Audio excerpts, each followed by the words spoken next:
Piso, Kapitulo 5, versikulo 21, paingon sa 25. Magampo na kita.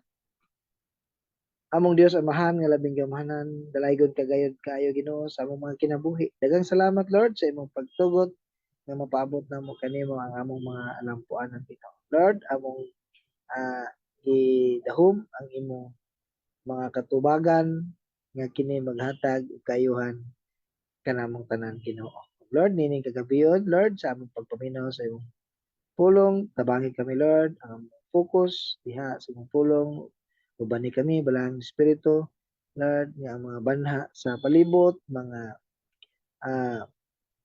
problema nga gipanghunahuna Lord, amo sa kini nga ipadaplin, focus kami Lord sa imong buhing pulong nga imong palabason kanamo karon Ginoo. Lord, panangini kaming tanan, wala kay labyan kanamo.